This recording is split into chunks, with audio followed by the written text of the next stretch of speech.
Welcome to the Bulwark podcast. I'm Charlie Sykes. So yesterday, the Senate voted to go ahead with the impeachment trial, but all but 5 Republican senators went along with Rand Paul's motion to declare the entire trial unconstitutional. So the long surrender of the Republican Party to Donald Trump continues even after Donald Trump is gone. We'll talk about this in a little while.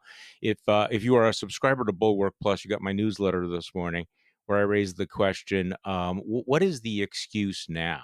I mean, I think it's very easy to look at this as, well, same old, same old. This is what the Republican Party has been doing for the last 4 years, but it is different because, and my argument is, there's really no excuse now. I mean, he's no longer president. There are no judges. There are no tax cuts to be signed, no regulations to be slashed. Mexico is never going to pay for the fucking wall. There aren't even tweets to be afraid of. So, we'd been assured by conservatives and Republicans over the last 5 years that they needed to make this grand bargain, this Faustian bargain with Donald Trump. And that was the necessary price to advance a conservative agenda. So, yeah, Charlottesville was awful. Kids in cages was really terrible. The feckless botch of the pandemic was bad stuff.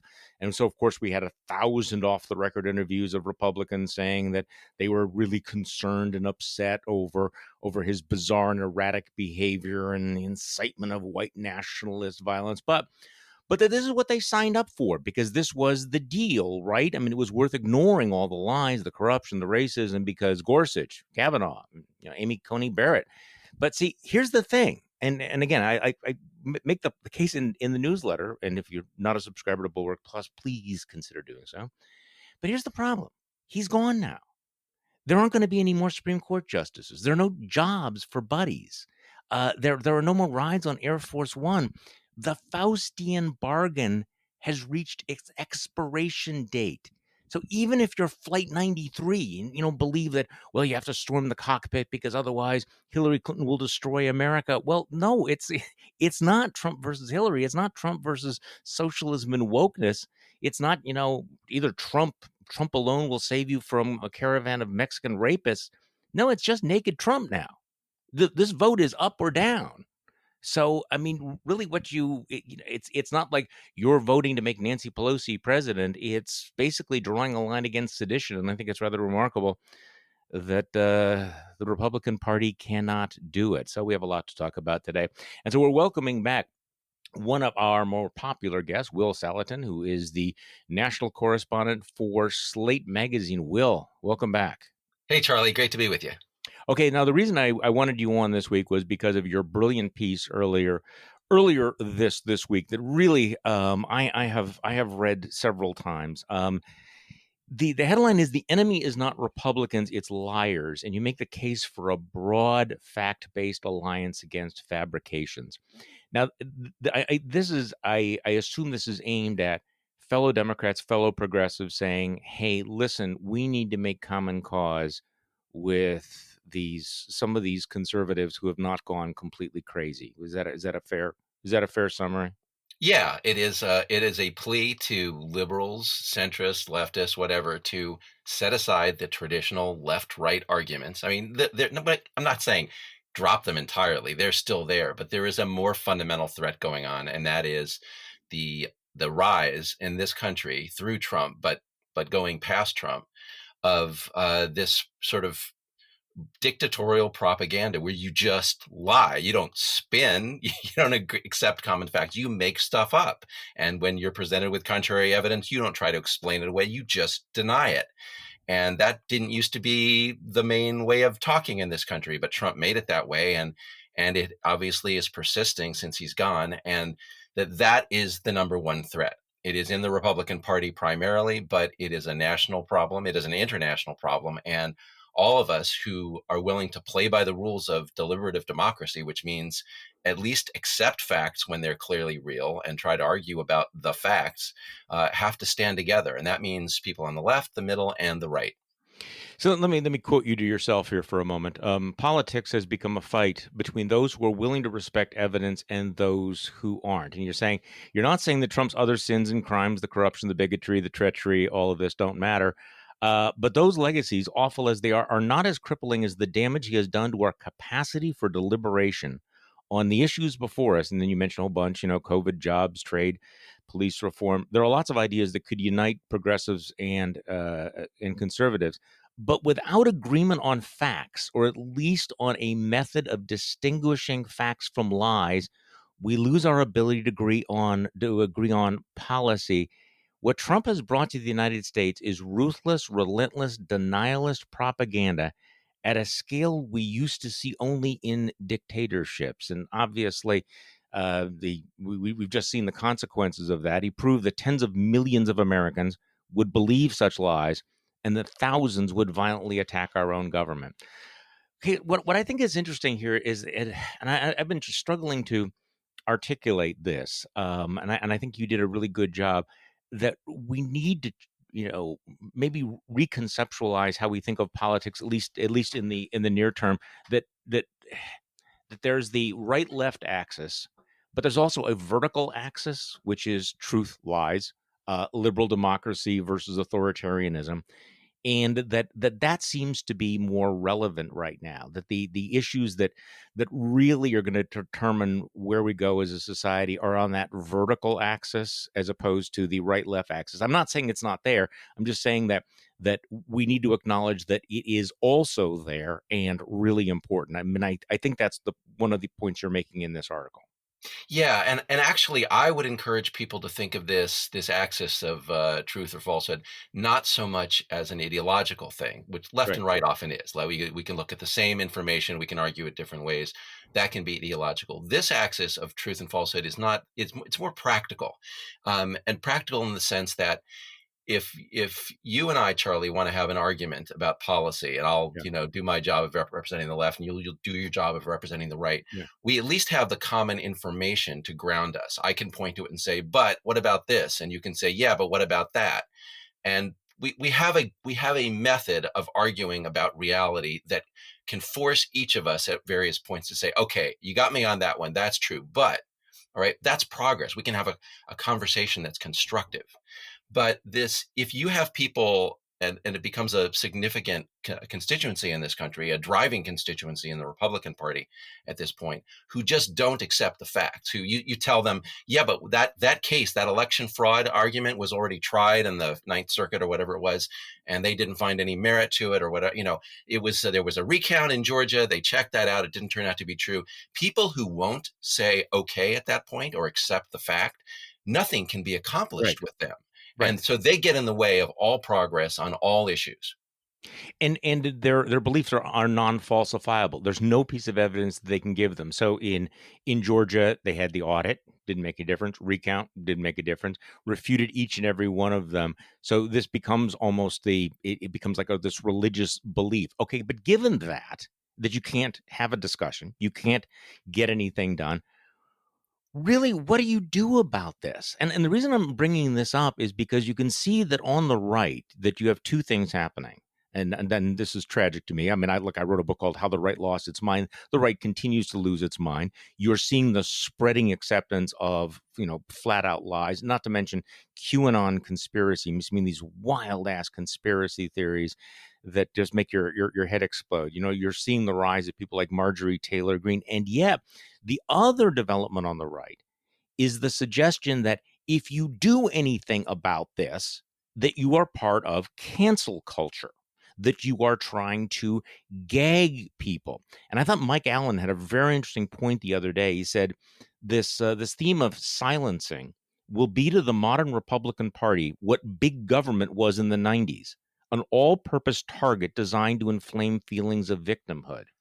So this is also what's happening. So how do you fix this? How do you what do you do with an ecosystem in which Fox News is in real competition with OAN for who can sling as much bogus bullshit? I don't have the simple answer. I mean, one answer is, I mean, the answer to winning this fight in the long run is just make it hurt to be a liar, to make it politically damaging, and that's difficult when those folks have as much of a grip as they do on the Republican Party. But as to the argument, the sort of Tucker Carlson argument about how this is cancel culture, I think to the best of our ability, we need to drive a wedge between the debate about ideology and the debate about facts, to make clear that this is not an argument that is applied selectively to the right or the left. It is about it is a standard against lying. If you lie and it is verifiable that you are lying or that you are not accepting evidence presented to you, you're spreading disinformation. Yeah, we're going to come down on you because that's a just a general rule of debate. Now, you do need enough of a culture in the country to accept that, right? You need people to be able to look at this conversation and say, okay, these things over here, these really are facts, right? Yeah. These are just lies. And no, you don't have the same privilege to spread complete lies, especially when you know they're lies, as you would to make an argument for a point of view. The problem is that it's easy to say this, I'm really wrestling with this because I tried for many years to push back against misinformation, and found that it was becoming increasingly difficult as we create these alternative realities. There's no way that we're going to fix this sickness on the right without conservative media taking a constructive role, right? I mean, let's be honest about it. I mean, conservatives are not going to give up on the conspiracy theories and the false stories because NPR tells them to do it, or because Slate tells them to do it, or because the New York Times tells them to do it, right? They're going to have to hear it from trusted voices. And here's the scary thing. And so, Will, you mentioned the Tucker Carlson argument, and I think this is really central. So could you bear me? Let's play what he said the other night, and he's talking about criticism of QAnon. Now, for people, I assume that most of our listeners kind of have a sense of QAnon, but QAnon is really crazy stuff. I mean, it's the satanic group of pedophiles who drink babies' blood. Marjorie Taylor Greene has even suggested that there are videos of Hillary Clinton, carving off a baby's face. I mean, this is really weird stuff. I mean, it is to say that it's toxic doesn't seem good enough. But here's Tucker Carlson on the biggest platform on the right talking about QAnon and the criticism of QAnon. Let's just play this. The real threat is a forbidden idea. It's something called QAnon. Next, what to do about QAnon and its droves of loyal followers. Is it too little too late to bring our loved ones back to reality? Many of those who believe the totally unfounded conspiracies and prophecies of QAnon expected January 20th to be Judgment Day. As far-right figures and QAnon conspiracy theorists are joined by Trump supporters who believe the election was stolen. QAnon is better viewed as an on-ramp to various different extremism circles. How many people in the country have been marinated in these conspiracy theories, QAnon craziness, and it is frightening. Ooh, Mr. Tom Friedman thinks this is all pretty frightening. And he's right, but not, as usual, for the reasons he thinks. We're watching a profound change taking place in American society, and it's happening very fast. The stakes could not be higher. There is a clear line between democracy and tyranny, between self-government and dictatorship. And here's what that line is. That line is your conscience. They cannot cross that. Government has every right to tell you what to do. Controlling the behavior of citizens is one of the basic prerogatives of any organized society. It's why we have it. Government can try to prevent you from committing murder or rape or from speeding or jaywalking. That's all allowed. It's legitimate. But no democratic government can ever tell you what to think. Your mind belongs to you. It is yours and yours alone. Once politicians attempt to control what you believe, they are no longer politicians. They are by definition dictators. And if they succeed in controlling what you believe, you are no longer a citizen. You are not a free man. You are a slave. So yes, Tom Friedman, this is frightening. It's everywhere all of a sudden. No one is pushing back. Instead, they have almost every one of them, join the mob of censors, hysterics, and Jacobin destroyers, all working on behalf of entrenched power to take total control of everything. Okay, so excuse me while I go and put my head in a wood chipper. I mean, so what Tucker Carlson does is he raises QAnon, doesn't describe what it is, what the beliefs are, and then has a couple of clips of people saying that's really, it's bad that people believe crazy stuff. It's actually scary. And before you know it, it's, Tom Friedman says it's scary, but no, what's really scary is what these, Jacobin. What was he? How do you describe? These Jacobin dictator types, like you will, I guess, right? Yeah. So Charlie, that rant is so nuts that Yeah. there is an argument sometimes that rants like that are a sign of progress, that it's a stage of collapse, right? That you don't have anything to argue on the merits, so you're just screaming about my right to believe that the sky is purple or orange or whatever it is. Uh, he doesn't really have anything to argue there. It's possible that eventually, that they will just lose that fight, since they don't have any. Because I've heard much better arguments from the right when there's something serious to No, see, argue. I think it's much worse than this. I'm going to raise the alarm a little bit more here because there's a fundamental deep dishonesty in Tucker Carlson's argument. Because first of all, he's conflating concern about whether something is true or not true with government censorship. There was no suggestion anywhere in any of the clips he played, or by Thomas Friedman, as far as I know, that the government come in and tell you what you can believe. Right. So but part of this is making the victimization. But also, it is creating this climate now on the right where to even question the truth or falsity of these absolutely batshit crazy conspiracy theories is somehow part of the silencing or the cancel culture. So, going back to what we've been talking about, if we need to have, a politics that's based on truth, the right's response, at least based on Tucker Carlson thing, is not going to be, well, that's true or not true. It's going to be, you can't even say that you're trying to come for us. You're trying to gag us. You're trying to take away our conscience, which wants to believe that Hillary Clinton does drink the blood of babies and wears dead baby skin masks because that's America, Will. Right. So this goes back to the theme that we've been talking about, the distinction between disputes of fact and disputes of opinion or ideology. And no, I completely agree with you that once that distinction is lost, you end up with people invoking conscience as a right to believe just nonsense, batshit conspiracy theories. So that's kind of where the Carlson argument is. I maybe it's because I'm not on the right that I'm not taking it as seriously as I should, that I don't realize that people who think that way control the Republican Party at this point. And that is very disturbing. It makes me think, though, that to come back to a very important constructive idea, what we desperately need is affirmative models of how to be conservative and reality based at the same time. That may sound a little crazy to people who've been conservative and reality based all along. That's exactly what you have to have. It's just so rare. So this goes back to what you said about Will Saletan, Slate, the left, liberals, whatever. We're not going to be able to talk to people on the right. They're just going to point, Carlson, Ted Cruz et al. They're going to point to people like me and say, yeah, that's the left trying to tell you how to think. So what we need is a stable, respected, authoritative right, an elite, if you will, of people who talk about politicians, media, who are authentically conservative, who can say, look, I am against abortion. I am for strong national defense. I am for low taxes. And yet this Q stuff is completely bonkers, and let me show you why. So that the Carlsons can't point to them and say, that's the left telling you what to think. They'd have to say, that's conservatives of a different kind telling you what to think. And those conservatives could then have an argument with the crazy conservatives about whether we're going to be fact-based or not.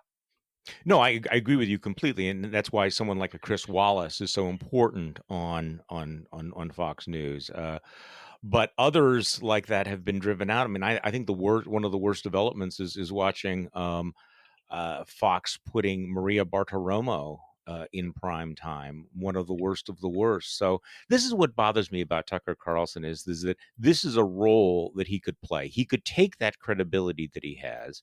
He could take that audience he has, and he could say, look, we hate all these leftists and all of this stuff and all the stuff you just mentioned, but this is wrong. Do not do this. The fact that he doesn't want to do that says a lot about, I think, his character, but also about the political environment on the right, where, Fox News, I think, is afraid to push back on the lies, on the conspiracy theories, on things like this, because they're afraid that this is what the audience wants. And that if they do, they will lose an audience share to OAN and Newsmax, who are more than willing to, spread this. So the disturbing thing is that what they're trying to do is, instead of saying, let's say we're talking about Marjorie Taylor Greene, who is just absolutely out of her freaking mind. And of course, we're getting these reports now that she talked about the assassination of Nancy Pelosi and killing other leaders and et cetera. And by the way, as I tweeted out earlier today, isn't assassination a form of cancel culture? I mean, since we're talking about cancel, I mean, I would think that would be a form of canceling. But so rather than saying, is there a place for people like Marjorie Taylor Greene, they're falling back into these people need to be respected. How dare you try to impose your view on them?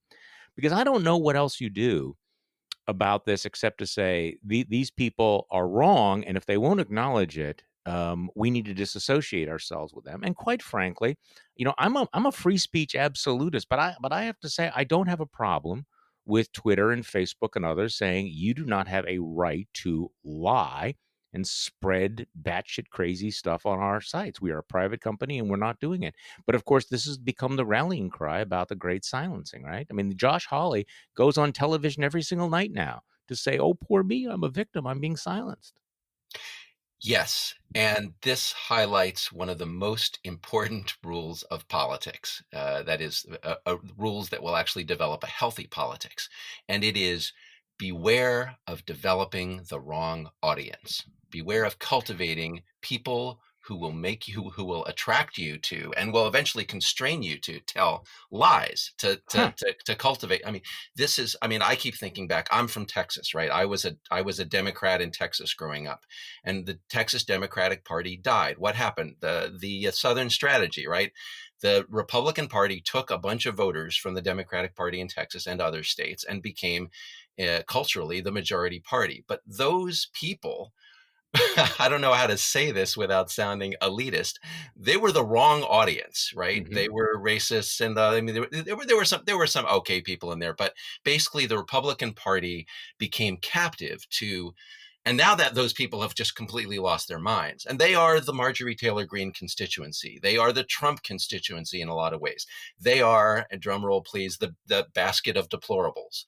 And what happened is the Republican Party became dependent on them. They became so powerful in the party that even the departure of Donald Trump, as you've pointed out, will not make this go away, because that basket of deplorables now dominates the party. Now, when I say deplorable, I don't want to mean these people are unsalvageable, but if you are going to have a healthy political party and you're going to have some of those people in it, you are going to have to lead, something Josh Hawley is unfamiliar with. And leadership means, in part, telling them what they don't want to hear because it is true, because they will have a more productive, healthy life, and certainly a more productive, healthy country if they will accept reality and work with it.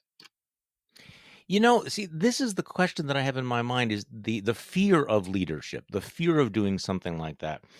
Because what their assumption is that the audience is, that their constituency is so far gone that they need to speak to them in these dumbed down terms, and they need to pander to these fallacies. And if they stood up and said, look, I am with you on these things, we share values, but this is wrong, that they think they will be rejected. Now, I don't know whether they will be, because I mean, you would think, and maybe this is a sign of I still have a little bit of naivete, is that people respect someone who treats them with respect and says, look, I want you to be credible. We have the same goals, but this is a lie. This is not true. This hurts your credibility, and plus it's immoral to be pushing these arguments. You would think that there would be at least some leaders who'd be willing to say that on the right, and there are, but they're vanishingly rare. I mean, we can count them on one hand and still have a couple fingers left over, right? So this is the scary moment, and I think you're seeing it right now. There was that moment right after January 6th where I thought there was going to be that kind of introspection and debate, but boy, the window closed fast, didn't it? Yeah. Actually, Charlie, you're making me think that I'm being too pessimistic. And I like your way of looking at this better because it leaves open the possibility for reform, improvements, et cetera, that there are a lot of folks who are being played with QAnon bullshit who can be brought around to a more productive, healthier, more sensible way of being conservative. I don't know how to do that. I'm concerned that they haven't shown a willingness to do that. But the other way of looking at it from my sort of writing them off would be instead focusing on the leaders, focusing on the Hawleys and the Cruzes and the Tucker Carlsons, Fox News, which literally is captive to this audience, and saying that leaders could improve the situation by speaking more respectfully, as you're putting it, to them. And all I can tell you, Charlie, is I want to see that experiment conducted. I want to see, I do too. what if Fox News said, you know what, we're not going to compete with OAN. We're not going to compete with Newsmax. We're going to compete with the mainstream networks. And we're just going to not be biased from a liberal point of view. And let's see what kind of audience we can develop doing that. No, I thought that there was a possibility that was going to happen, but clearly they've made a different decision. I mean, clearly they are looking over their shoulder, and they just do not want to be outflanked on the right, which I think is part of the story of the last decade in terms of conservative media, is that no one wanted to be outflanked.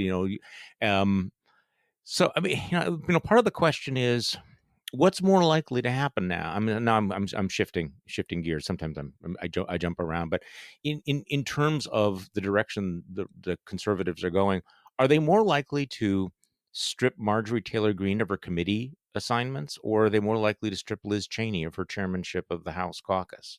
I mean, I think that's one of those very, very clear issues. I mean, Marjorie Taylor Greene is a disgrace to the House of Representatives. Her comments alone, her behavior, certainly warrants that she get the Steve King treatment. I mean, we've already known. I mean, the Republicans are capable of saying you're a bigot, you go too far. You're not going to have you on committees.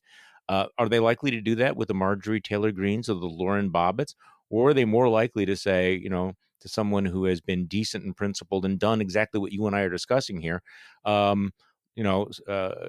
excommunicating Liz Cheney. Liz Cheney, who stood up and said, look, we are all conservatives, but this is wrong. This is going too far.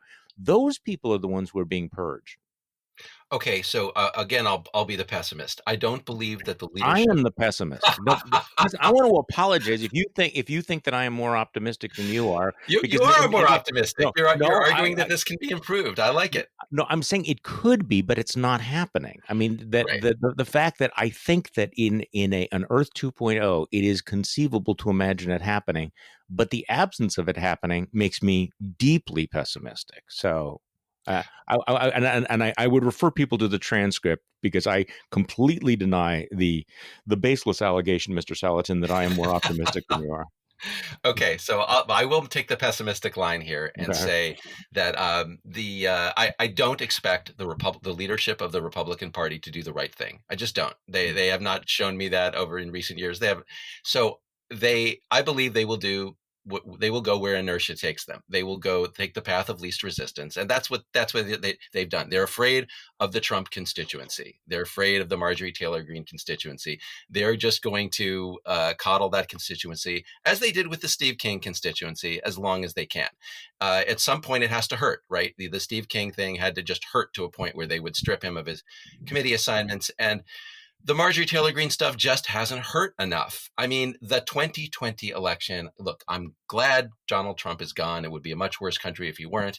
But we failed. We failed. Those of us who were trying to unseat Republicans, who were trying to expand the Democratic majority, we did take the Senate eventually, barely. But this needed to be a repudiation election, not just of Trump, but of the Republican Party, so that the forces within the Republican Party who wanted to reform it could have leverage to do so.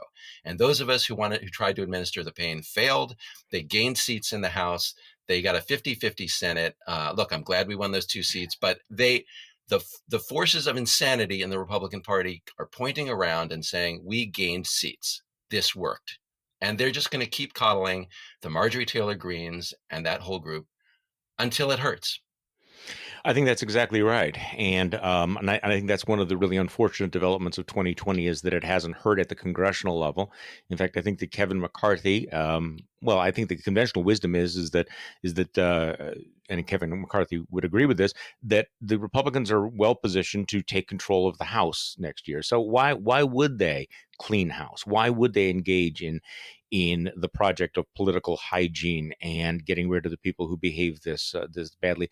You keep hope. I keep hoping that at some point people will see this and go, we can't go in this direction. But you know, as somebody who thought that Republicans were going off the rails 5 years ago, that seems quaint right now. It's amazing to me, I have to say, and you can accuse me of being naive. Can, The speed with which the Republican Party has been corrupted and the intellectual infrastructure of the right has been absolutely destroyed. The speed and the thoroughness is really amazing that this could happen in just one presidential term.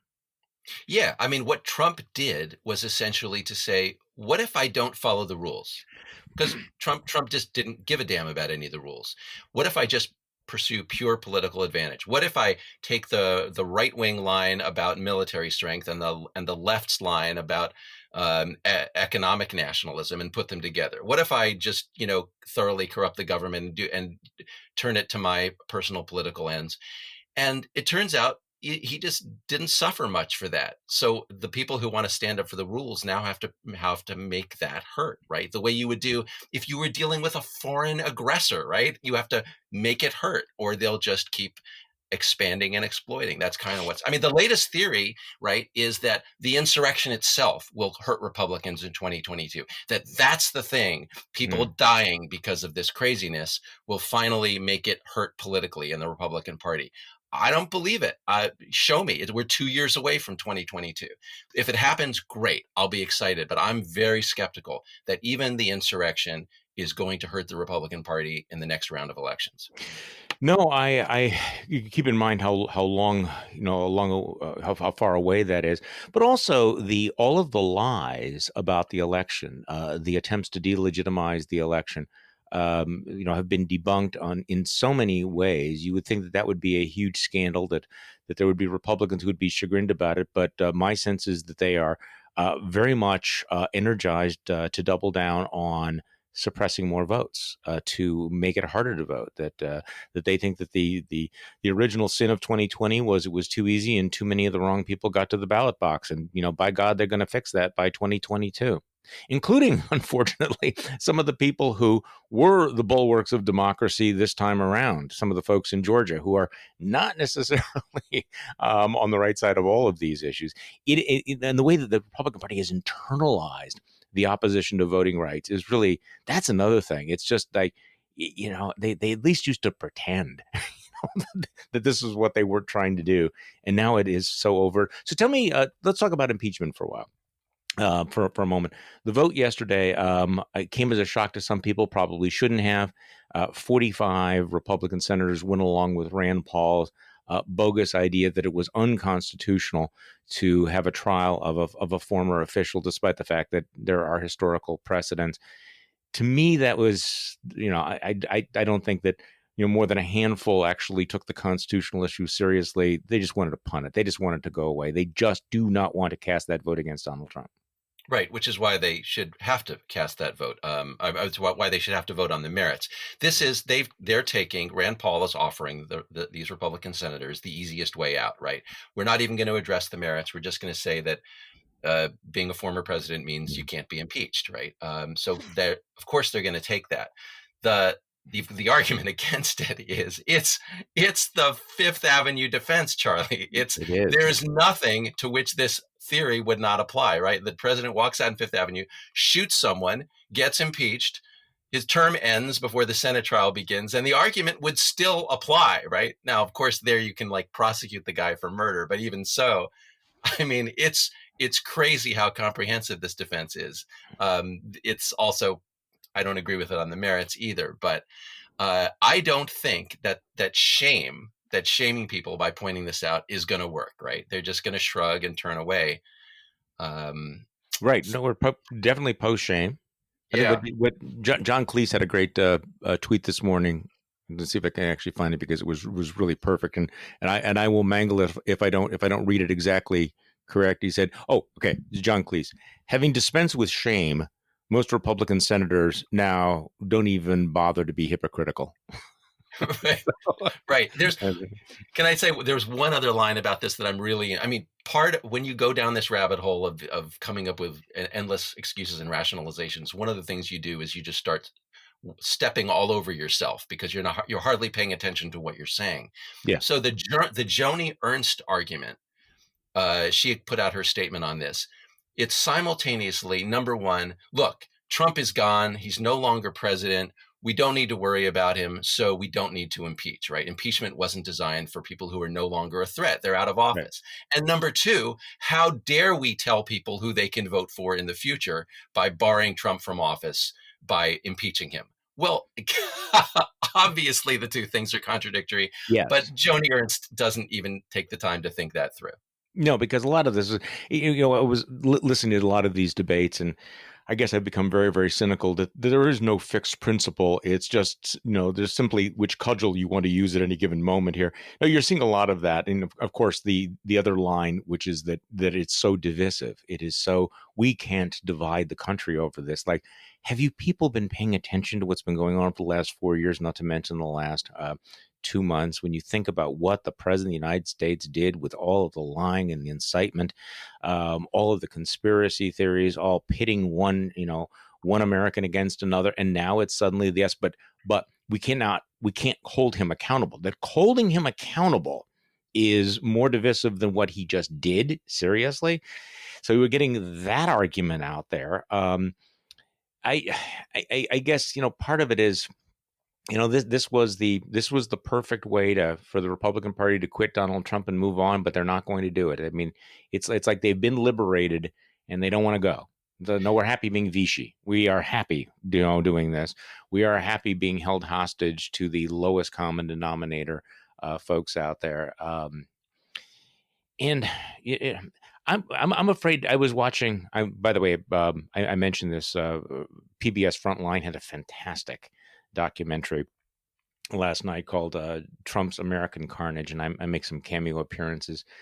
But one of the things that stuck me with me was the scene that they had in there after he was acquitted from his first impeachment. He comes out in the White House and he holds up the Washington Post, and the big headline is Trump acquitted, and he was taking a victory lap. The way in which he felt absolutely emboldened, that he saw that as giving him permission to do anything. And you wonder what are the consequences of Republicans, watching everything that the president did, inciting this insurrection, 5 dead people, a dead cop, and acquitting him. That, what now have you empowered? What signal have you sent now? Because it's not just let's just move on, because you can't, as you point out, you're going to have to vote one way or another. And it's just not like, okay, we're done with that, because that's going to be a statement. And Donald Trump will use it, I'm afraid, to slingshot himself back into, back into, I was going to say control of the Republican Party, but he's got control of the Republican Party.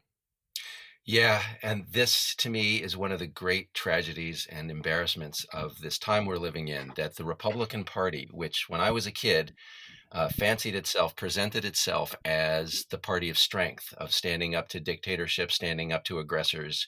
When the dictator or the would-be dictator arose in our own country and in their own party, they knuckled under, they appeased, they turned out to be just complete cowards. Even after he's out of office, they're afraid to cross him. And the lesson, they were right. They were right in what they said about aggressors, that if you try to appease the aggressor will take more and more. The aggressor will wave the Washington Post around and say, I was acquitted. I will go even further in this direction. They saw it and they liked it and they accepted it. And they are such cowards that he can leave the room and they are still haunted by his shadow. It's just a great embarrassment. Yeah, that's kind of my reaction. That we've known it's been bad, it's been bad, it's been bad, it's been bad, and then suddenly over the last few days, it's like, oh my goodness, it's even worse. They're even haunted by him, and he's down there sulking. He has no Twitter feed. He doesn't know what to do. He's probably binging on ding dongs. Who the hell knows? And yet they're still just afraid. I'll tell you something else that was kind of depressing for me last night. Was watching this PBS Frontline was, and I said this to my wife. I said, "Did you notice the role that Paul Ryan plays in this?" They had the various scenes of the last 4 years. Paul Ryan, who at one time was the intellectual and political leader of the Republican Party, and he was, for people who remember, he was vice presidential nominee. He was speaker by acclamation. He was regarded as the future of the Republican Party. He is reduced in the last 4 years to basically being in the chorus line. I mean, he's sort of back there, like just sort of cheering on and just smiling, and a figure of no import whatsoever.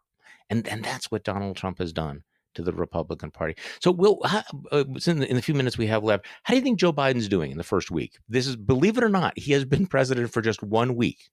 1 week. I think Biden's doing fine. He should be doing fine, because it was left to him by the Trump administration to just represent sanity. And so most of what he has done in the first, I mean, like, how about if we start saving lives? How about if we stop losing 3,500, 4,000 people a day needlessly to a disease? How about if we try to keep people from losing their apartments and their jobs? I mean, all of that is pretty straightforward stuff. So at this stage of the Biden administration, he should be doing fine, and he is doing fine, in my opinion. Well, you have folks on the right who are saying that, well, wait, a lot of these executive orders seem to be punching woke buttons. Canceling the Keystone XL pipeline, stuff about gender studies, critical race theory, and I mean, you're seeing a lot of people, on the right saying, well, how do you feel about your vote for him now? And I'll be honest with you, I agree with Mona Sharon's got a great piece in Bulwark, but I agree with her that right now I'm still basking in the post-Trump era, the Trumpless America.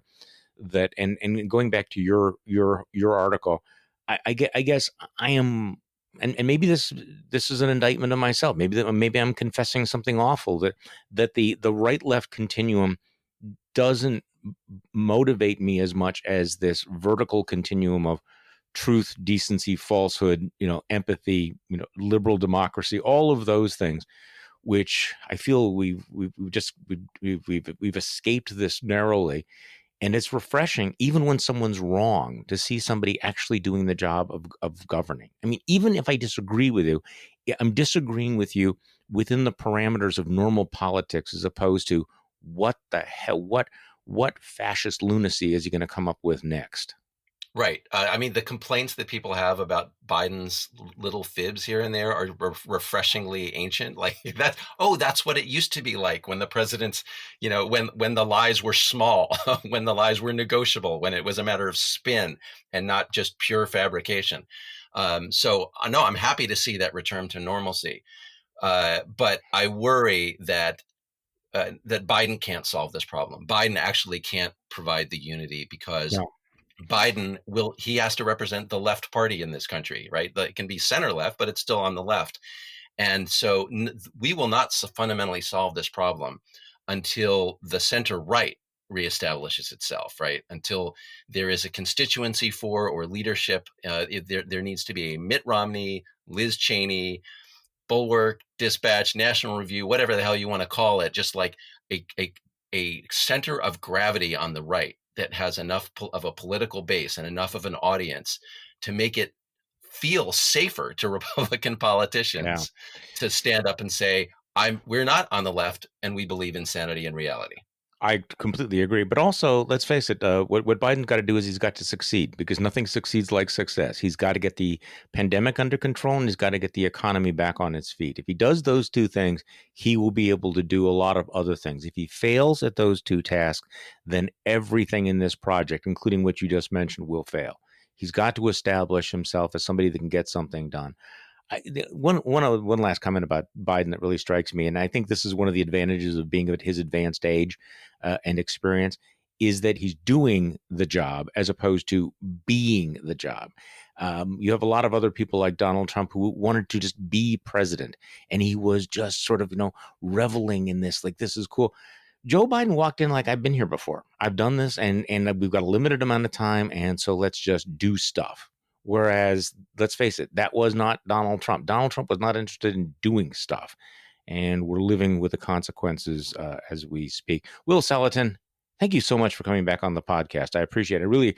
I really appreciated your article, which people can go look up in Slate. The enemy isn't Republicans, it is liars. Will, thanks for coming back. Thank you, Charlie. And thank you for listening to today's Bulwark podcast. I'm Charlie Sykes. We will be back tomorrow, and we'll do this all over again.